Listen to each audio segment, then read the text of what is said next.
Hey guys, so today is October 21 and this is day 10 of the 30-day reverse decluttering challenge natin. And today we're decluttering na kasi 21 items din. For October 21, 21 items din ang i-declutter natin. So, alam nyo, sobrang hirap na.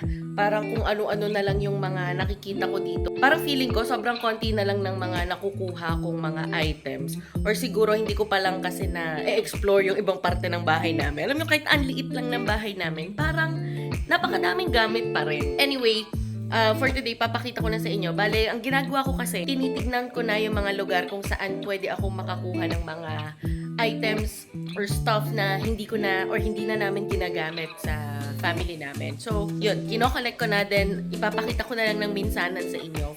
Ang hirap kasi nung bibidyohan ko yung sarili ko na nangangalkal. Feeling ko lang naman. Pero baka sa mga susunod na video ay gawin ko yon lalo kung konti na lang yung mga hinahanap nating items. So, yun. Ito na yung mga items na na-collect ko, na i-declutter ko na. Ito yung mga bagay na hindi na namin kailangan. First one is obviously, dahil box lang naman siya. Ito, may mga box namin, ginagawa namin basurahan eh. So, one. Ito yung mga nahanap ko sa ref. O pati ref, may mga gamit din pala doon na hindi namin kailangan. So, two. Mga expired na. Three. Ito, four. Ito, ang tagal-tagal na nito. 5. Hindi pa rin natatapon. Tapos, ito yung nahanap ko dun sa isang drawer. 6, 7, 8, 9, 10, 11. Ba't ba ang dami namin ganito? 12. Tapos, 13, 14. Root grower. 15. Damit ni Nexus na hindi nakasya. Then, 16, 17. Ewan ko ba ba't may ganyan? 18, 19, 20, 21.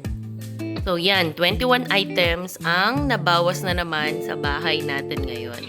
'Di ba? Ang liliit na bagay lang nun. Tapos, yung nagko-consume sila ng space sa mga drawers natin, sa closet, sa ref, mas mainam na alisin na nga natin sa mga storage natin na yon. Kaya maganda talaga itong challenge na to na de-declutter natin yung bahay, napapanatili nating malinis. And mas madaling mahanap yung mga bagay-bagay na kailangan natin dito sa bahay, di ba? Kaya sana samahan nyo pa rin ako sa decluttering journey na ito. Help me be accountable sa pag-upload ko nito everyday.